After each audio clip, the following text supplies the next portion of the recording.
Okay, let me tell you about this one time. It wasn't about being chased or hearing something monstrous in the dark. It was quieter than that, but somehow, maybe even more disturbing.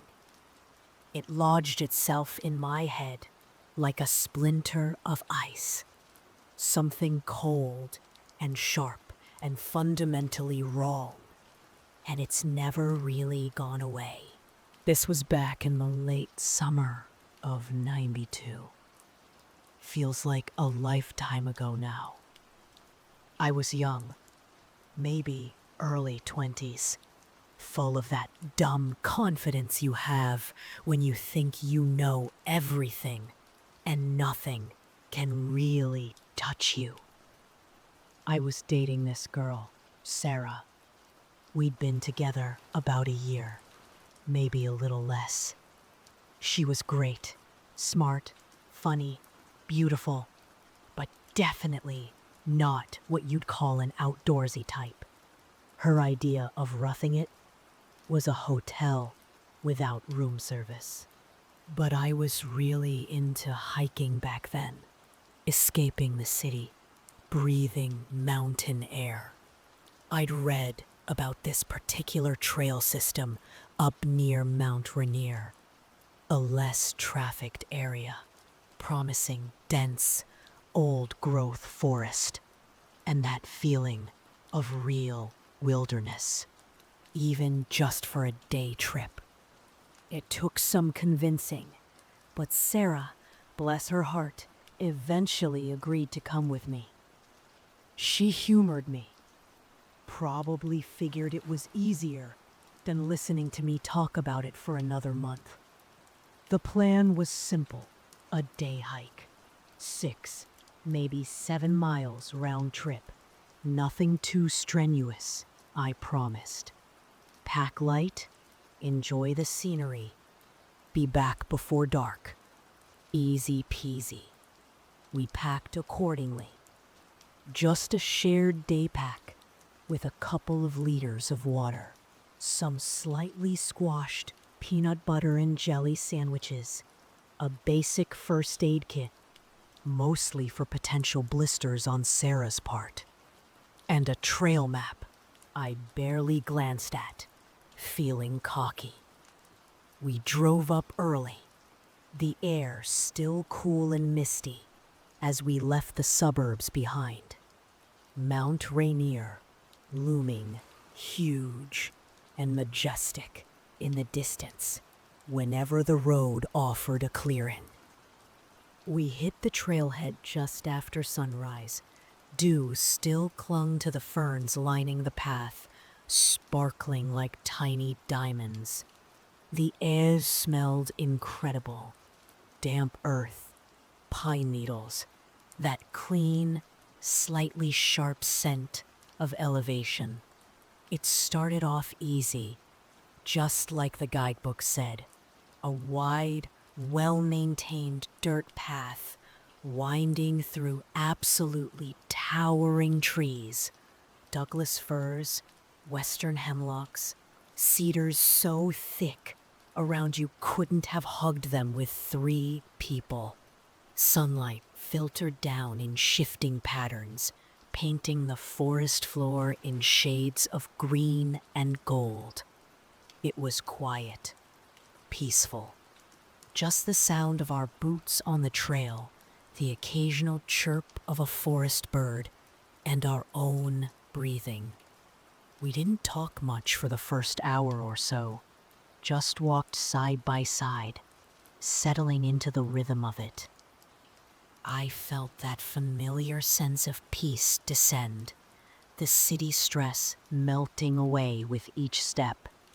Sarah seemed okay, a little wide-eyed at the scale of the trees, maybe a bit bored, but not complaining. That was a win.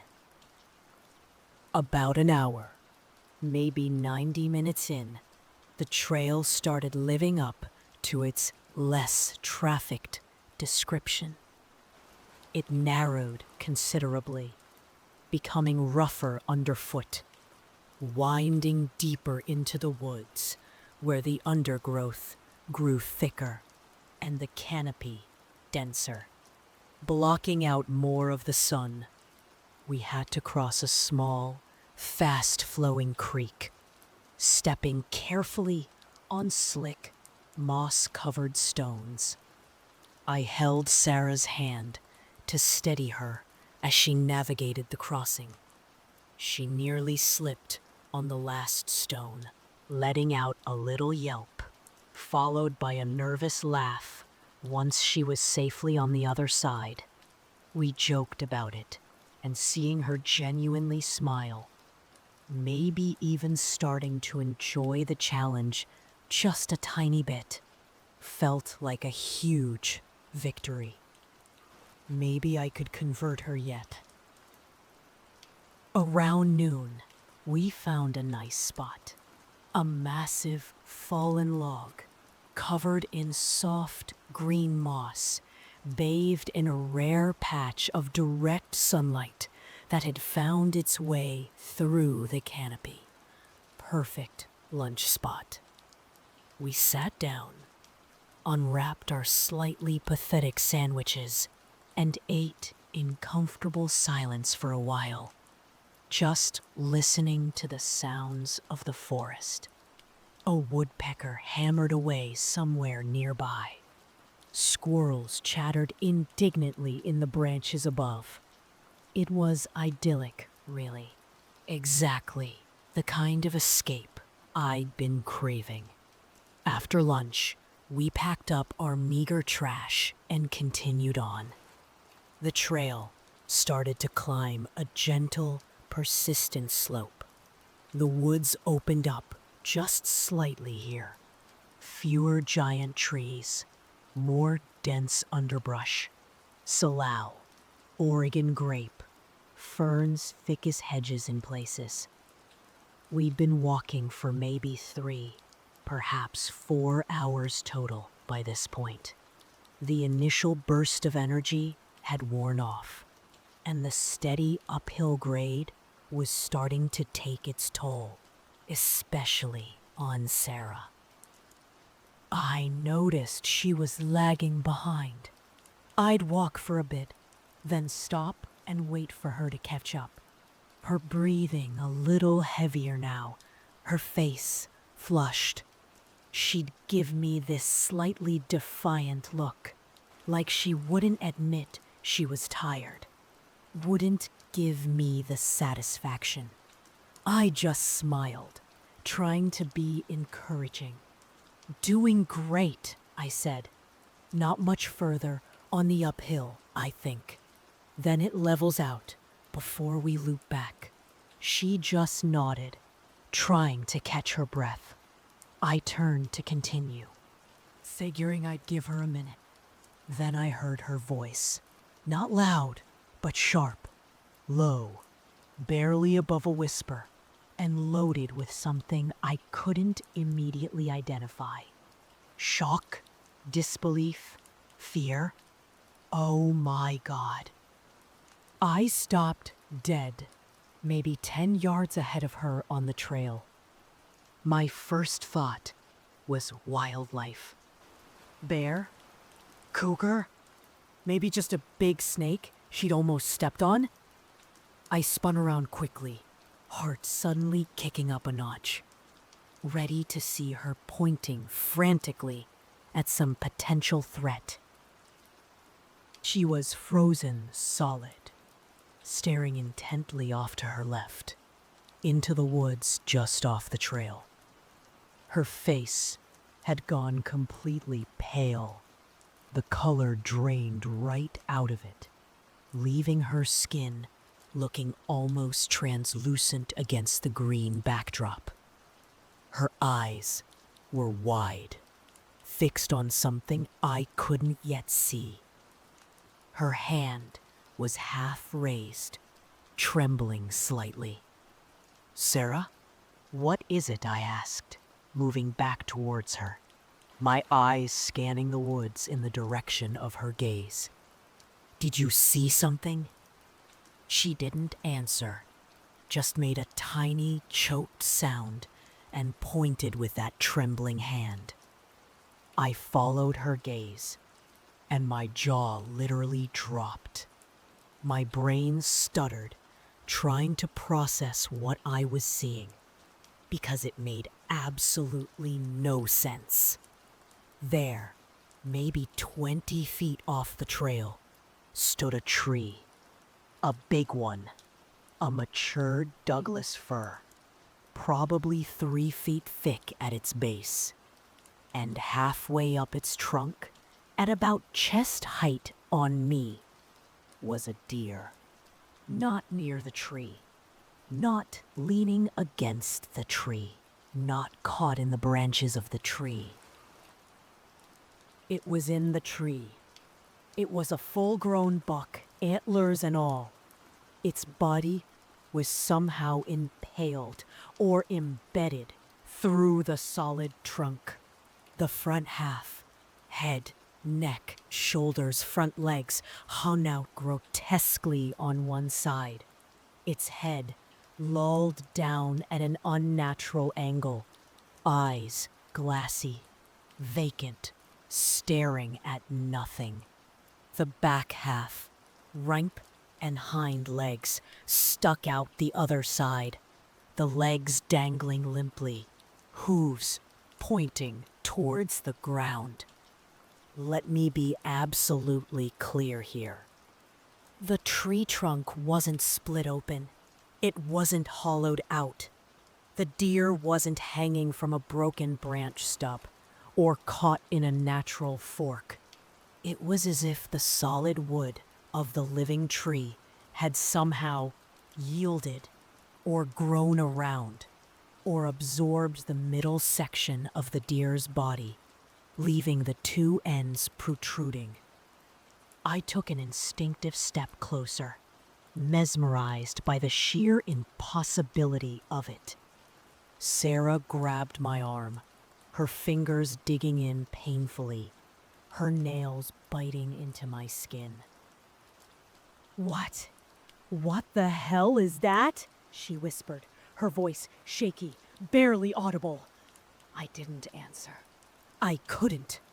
My mind was racing, desperately trying to find a logical explanation and failing miserably.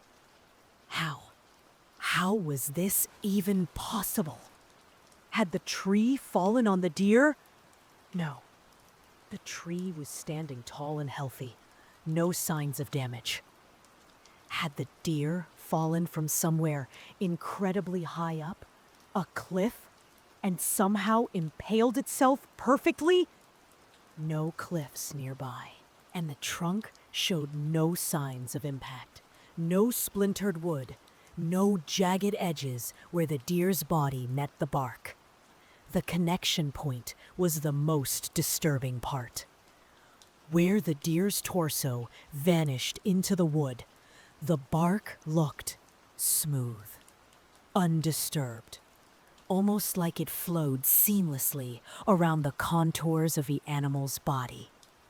Like the tree had molded itself around the carcass, or the carcass had somehow phased into the wood. It looked sickeningly organic, yet utterly unnatural.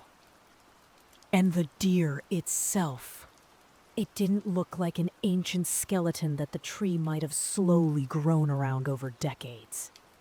It looked relatively fresh.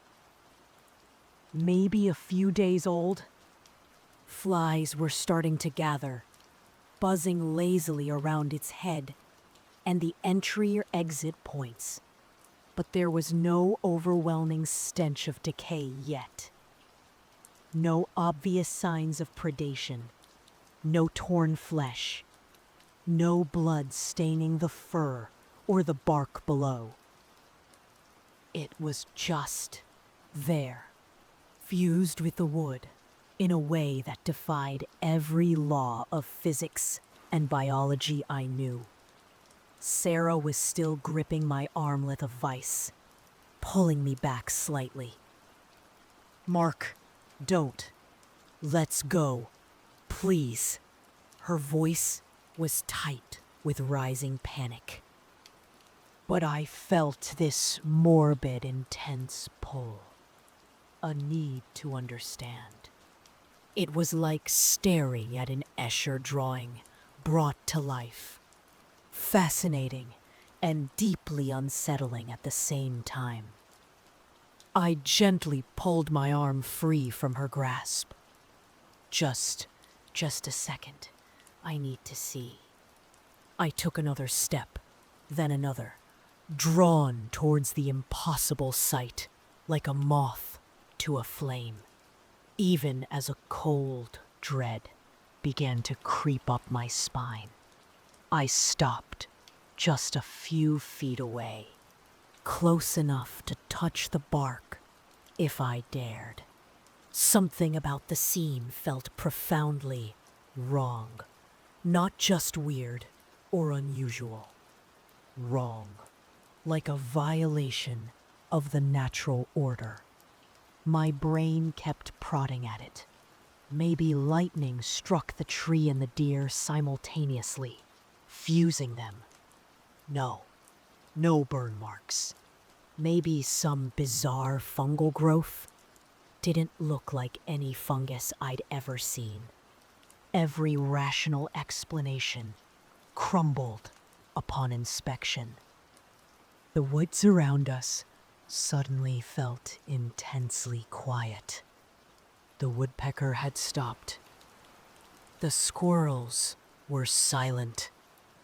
Even the breeze seemed to die down. It was as if the entire forest was holding its breath, watching us, watching this tableau.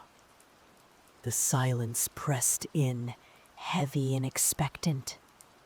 All I could hear was the buzzing of those few flies, the thumping of my own heart, and Sarah's quick, shallow breaths behind me. I crouched down, peering intently at the point where the deer's belly met the wood on the front side. The bark flowed around the fur with an unnerving smoothness. It looked like liquid that had solidified, perfectly contouring the animal's shape. I reached out a hesitant hand, my fingers trembling slightly, and brushed them against the bark just below the deer. It felt normal. Rough, solid, living tree bark. Nothing strange about the texture, until you looked up and saw the impossible intrusion just inches away. Mark, get back here, now! Sarah's voice was sharp, bordering on hysterical, but I couldn't stop myself. I stood up and slowly walked around to the other side of the tree. The deer's hindquarters hung there, limp and lifeless.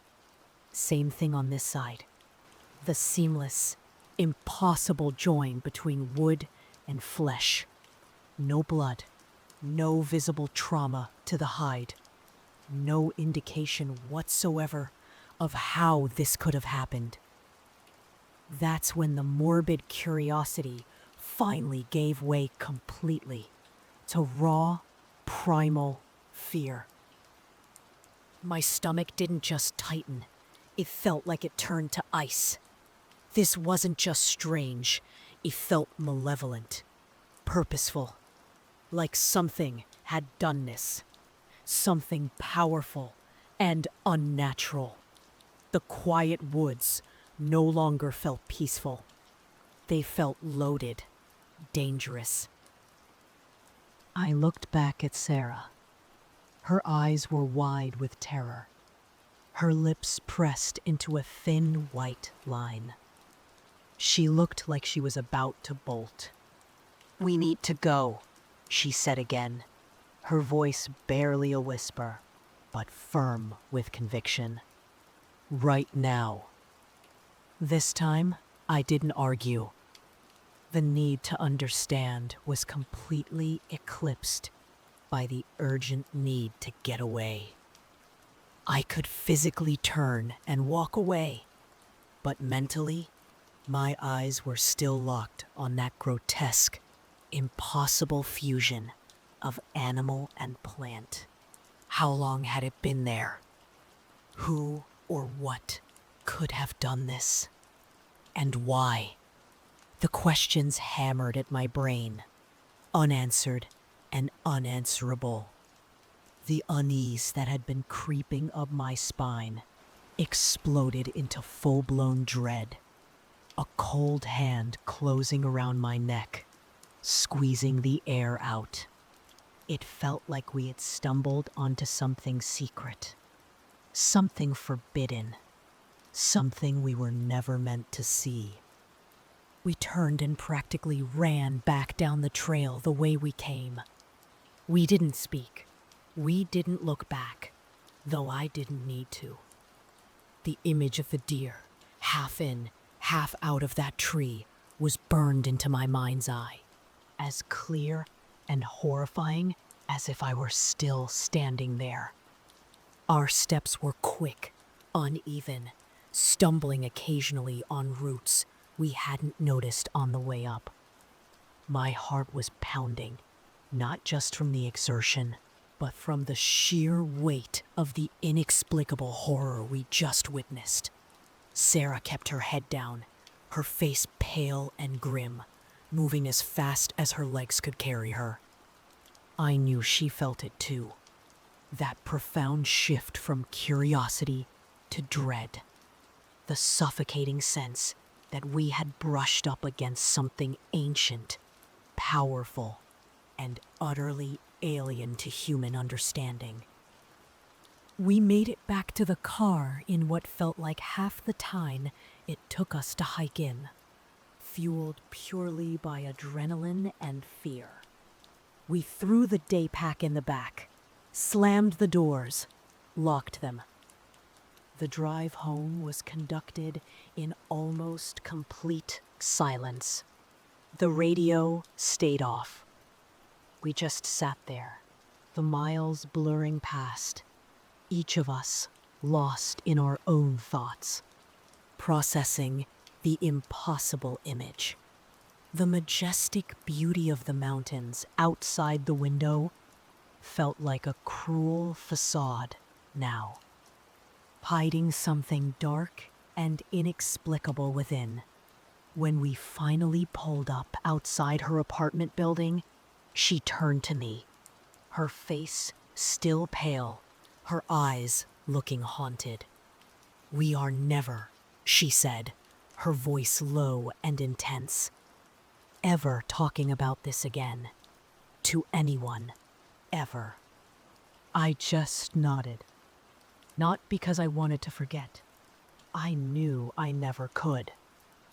But because I understood her need to try. To wall it off. Pretend it hadn't happened. To not have to explain the inexplicable. To not sound crazy. And we didn't. We never spoke of the deer in the tree again. Not to each other. Not to anyone else.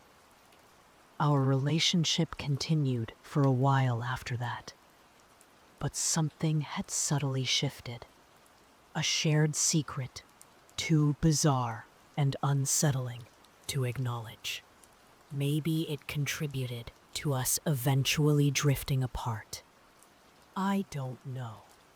But sometimes, late at night, when I'm alone and the house is quiet, the image floats up unbidden from the depths of my memory. The towering fir tree, the glassy eyes of the buck, the seamless, impossible fusion of bark and flesh. And I feel that same cold grip closing around my neck. That same profound sense of wrongness. A chilling reminder that there are things in the deep woods, hidden away off the beaten path, that defy explanation. Things that maybe we aren't meant to understand or even see. And we just stumbled onto one of them. Okay, let me draw you in closer for this one. This wasn't about shadows moving in the periphery or things going bump in the night. This happened in broad daylight, under the sweltering Florida sun, and it messed with my head in a way that still makes my skin crawl, just thinking about it. This was last year, late July. Deep summer in Florida, which means heat like a physical weight, air thick enough to swim through. And bugs? Well, bugs are just a constant, humming, buzzing, biting fact of life. I'd taken a solo trip out into the Marjorie Stoneman Douglas Wilderness area, part of the Everglades. It's vast, remote, incredibly beautiful in a wild, untamed way. Sawgrass prairies stretching to the horizon, cypress domes rising like islands, winding mangrove tunnels. I've always found a certain peace in that kind of intense, indifferent nature. I'd done plenty of hikes like this before. Multi-day treks. Just me, my pack, and the endless green and blue. It was my way of hitting the reset button, unplugging from the relentless digital noise, and just being. I was maybe 2 days in, deep into the wilderness, following a less defined trail that snaked along the edge of a hardwood hammock. Slightly higher ground, dense with oak, gumbo limbo, and palm trees. The heat was intense, probably mid-90s, with humidity that made sweat cling instantly. I was moving slow, conserving energy, enjoying the relative shade of the trees. The usual sounds were there. The distant squawk of an ibis, the chirping buzz of cicadas that sometimes swells into a deafening chorus, the rustle of unseen lizards in the leaf litter. Normal Everglades symphony. Then I started hearing something else. It began subtly, a low, steady hum, almost subliminal at first. I initially dismissed it. Maybe a small plane miles away, or even just the blood rushing in my own ears from the heat and exhaustion. But it didn't fade. It grew, slowly but surely, separating itself from the background chatter of the swamp. It was a deep, resonant drone, like a distant engine. Maybe a lawnmower or an airboat, but there shouldn't have been any of those out here. I was miles from any designated airboat trails or inhabited areas. I stopped walking, cocking my head, trying to pinpoint the direction. It seemed to be coming from somewhere off to my left, deeper within the hammock. The sound wasn't just getting louder, it was getting closer. The steady thrum began to take on a physical quality, a low vibration I could almost feel in my chest, like standing too close to a powerful speaker. This wasn't the high-pitched whine of mosquitoes or the rasp of cicadas. This was different, deeper, more mechanical. No, that wasn't quite right either. It was organic, but with a power and resonance that felt unnatural. I squinted into the dense foliage, scanning the layers of green and brown. Sunlight filtered through the canopy in shifting patches, making it hard to see clearly. The humming intensified, becoming a loud, pervasive zzz, a sound that seemed to fill the air, pressing in on me. It was directly overhead now, or very nearly. And then, suddenly, I saw it. It broke through the tree line about 50 feet ahead of me, bursting into the narrow corridor of the trail like an armored projectile. My brain struggled to categorize the image. It was a beetle, but it was impossibly, monstrously large. I'm not talking about a big stag beetle or one of those hefty June bugs. I mean big as a regulation football, maybe even slightly larger. Its body was a dark, iridescent green, segmented and hard-looking, like overlapping plates of ancient armor. It glinted in the shafts of sunlight, shifting from emerald to almost black, depending on the angle. 6 legs, thick and jointed, ending in sharp-looking hooks, dangled beneath its heavy body. Its wings, translucent brown and beating with incredible speed, were what produced that overwhelming, chest-vibrating drone. A sound far deeper and more menacing than any hornet or wasp I'd ever heard. It shouldn't have been able to fly, not at that size. Basic physics seemed to argue against it. The weight, the air resistance, yet there it was, defying gravity, circling maybe 20 feet above my head in a slow, deliberate pattern.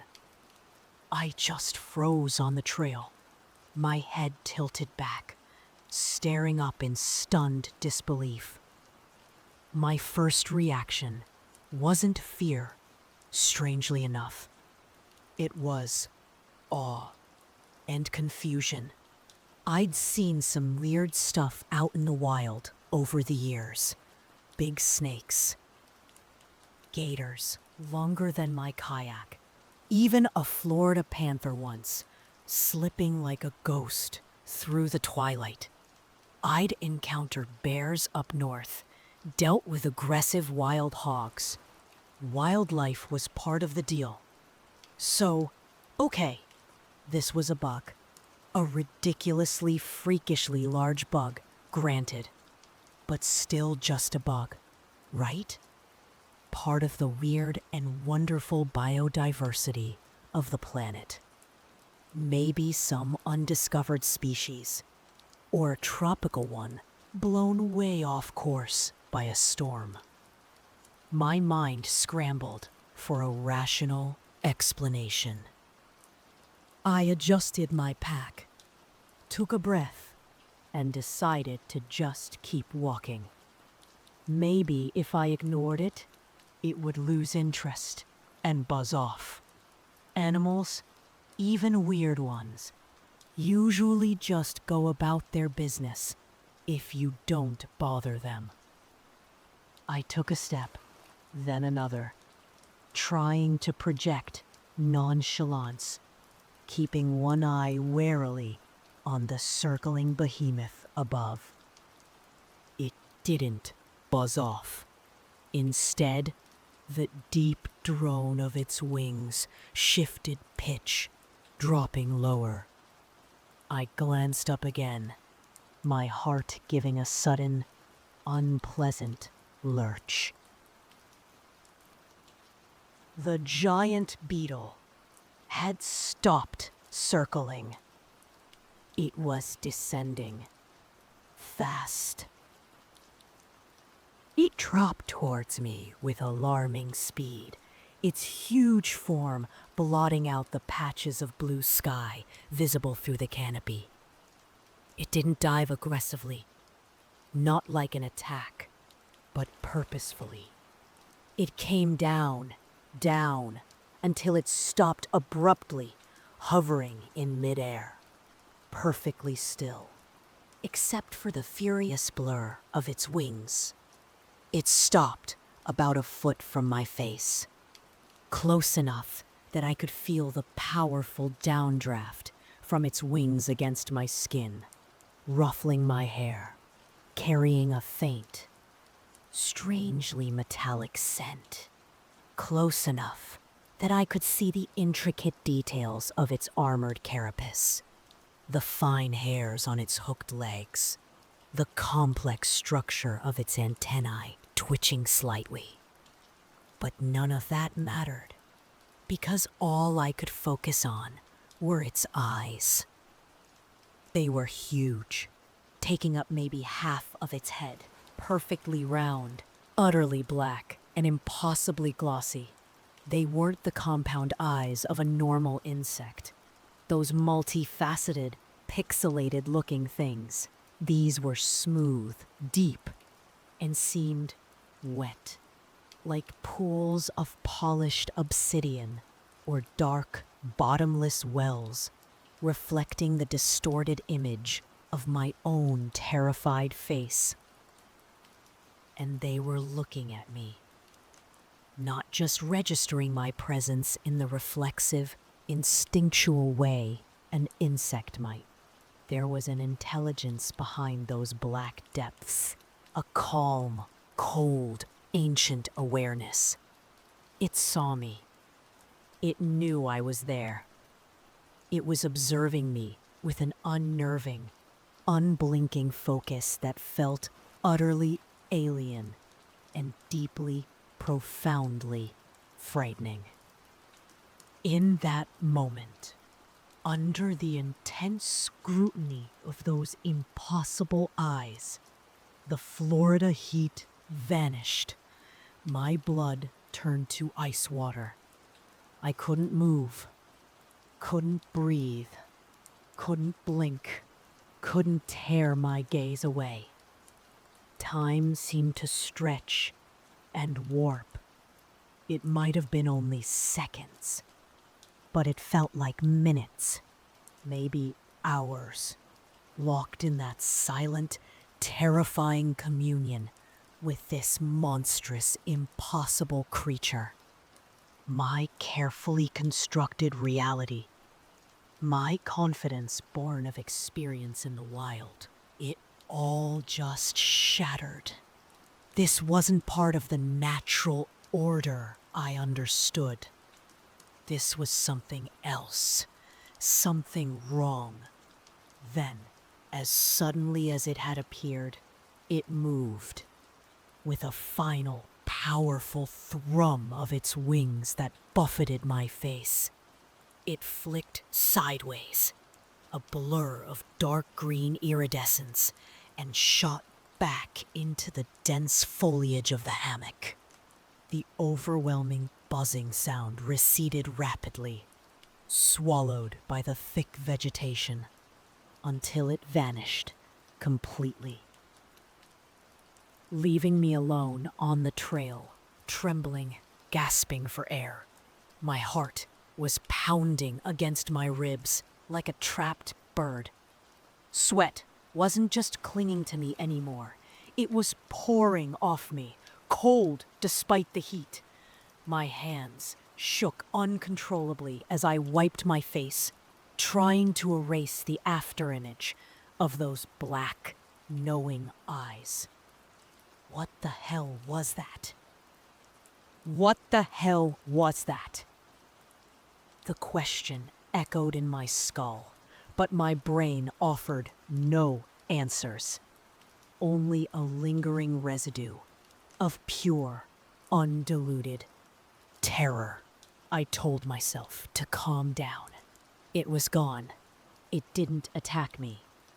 Maybe it was just curious. Maybe I'd exaggerated the size, the intelligence in its eyes, in my shock. Heat stroke, dehydration, playing tricks on my mind.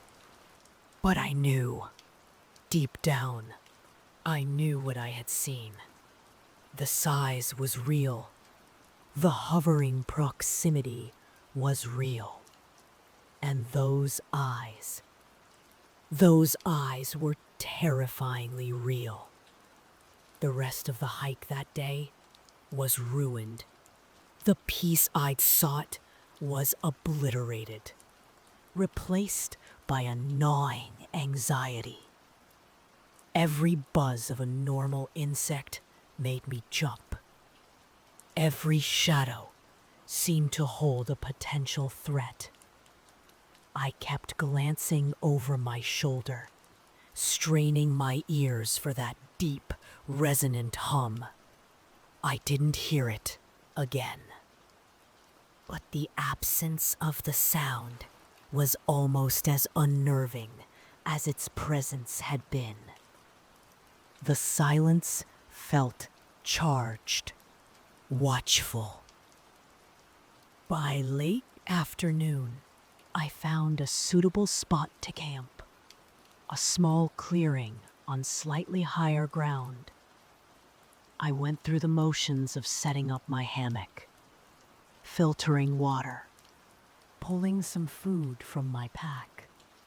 I should have been ravenous after hours of hiking in the heat, but my appetite was gone. My stomach was a tight knot of fear. All I could think about was the beetle, its impossible size, its controlled flight, and most of all, those deep, black, intelligent eyes staring into mine. I crawled into my hammock early, hoping sleep might reset my frayed nerves, might help me process the bizarre encounter. It didn't. The dreams came fast and vivid. I was back on the trail, but it was night. The forest pitch black around me, and the buzzing was everywhere. Not just from one source, but surrounding me, inside my head, an overwhelming, deafening drone that vibrated through my bones. I couldn't see the beetle, but I knew it was there. Knew they were there. Maybe hundreds of them, unseen in the suffocating darkness. Then the eyes appeared, floating in the blackness, disembodied, huge. Those same glossy, bottomless black orbs multiplied, filling my vision, unblinking, watching, knowing. They seemed to pull me in, drawing me down into their infinite, inky depths. I felt like I was drowning in them, suffocating, my consciousness dissolving. I clawed at my throat, trying to scream, but only the deafening buzz came out. I woke up with a choked gasp, almost falling out of the hammock, heart hammering, drenched in sweat. The real sounds of the Everglades night, the chirping of frogs, the whine of mosquitoes, the distant hoot of an owl, rushed back in, momentarily grounding me. But the terror lingered. I lay there, rigid, listening intently to every tiny sound, until the first faint hints of dawn finally began to lighten the eastern sky. As soon as there was enough light to see properly, I packed up my camp with frantic speed. My original plan had been to stay out another day, maybe two, complete a longer loop back towards a different access point. Forget that. I needed out. Now. The hike back to my car was roughly 6 miles, by the most direct route. I set a brutal pace, practically jogging where the trail allowed, ignoring the heat, the humidity, the biting insects. My pack felt twice as heavy, digging into my shoulders. But I didn't slow down. My head was on a swivel, constantly scanning the trees, the sky, every flitting dragonfly, every large beetle that crossed my path sent a jolt of panic through me before my rational mind identified it as something normal, something known. Every distant drone, even if it was just a passing plane miles away, made my blood run cold. My legs burned, my lungs ached, but fear was a relentless drill sergeant pushing me onward. A parking area finally came into view around noon. Just a small gravel clearing at the end of a long, dusty access road. My beat-up sedan was the only car there, looking like a blessed escape pod. I threw my gear haphazardly into the trunk, slammed it shut, jumped into the driver's seat, and locked the doors before I even caught my breath, peering nervously back at the dense wall of trees I just emerged from. The drive home was just as fraught. 2 hours of winding back roads, then monotonous highway. My hands were clenched white-knuckled on the steering wheel. I kept compulsively checking the rearview mirror, half expecting to see that monstrous green beetle pacing me, its black eyes staring out from the reflection. I knew it was irrational, insane even, but I couldn't stop myself. Every dark shape on the road, every large insect that splattered against the windshield made me jump. When I finally got home, I dumped my pack in the garage. I couldn't even stand to bring it inside, and went straight to the shower.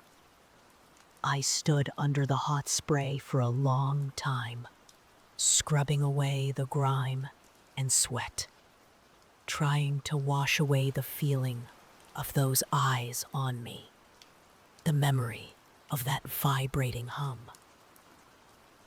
I tried to rationalize it again. It was the heat, exhaustion. Maybe I brushed against some psychoactive plant.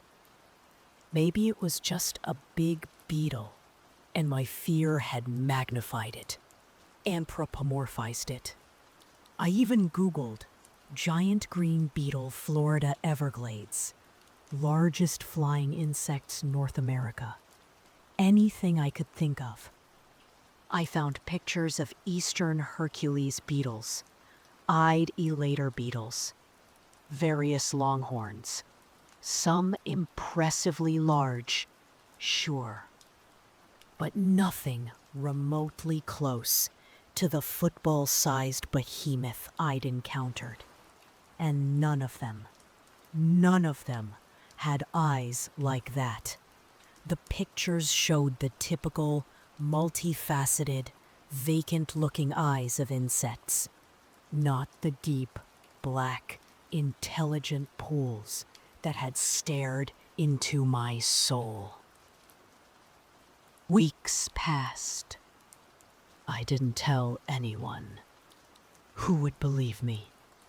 My hiking buddies would laugh it off, tell me I'd spent too much time in the sun. My sister, the biologist, would probably try to gently suggest psychological causes. I could just imagine trying to explain it. Yeah. So this beetle, like the size of a football, flew down and just stared at me. And its eyes, man, they knew things. I sounded crazy, even to myself. I stopped hiking. Haven't been back to the Everglades or any deep wilderness area since. My pack and gear are still in the garage, gathering dust and maybe spiders. Small ones, hopefully. I stick to the city now. The biggest bugs are cockroaches under the sink. The only pervasive buzzing comes from traffic and air conditioners. And maybe this is the craziest part. I used to hate the noise, the concrete, the crowds. I used to live for those escapes into the wild silence. But now, sometimes, surrounded by people and streetlights and the predictable hum of human civilization, I actually feel safer here. But I never really forget. Sometimes when I see a picture of the Everglades, or even just a large beetle on TV, it comes rushing back. The oppressive heat, the sudden, deep drone, the impossible size, and always, those eyes. Black, bottomless, and knowing far too much. Whatever that thing was, hovering in the humid Florida air, it took away my peace, my sanctuary, and left behind a chilling uncertainty about what else might be lurking out there, unseen, in the wild places of the world.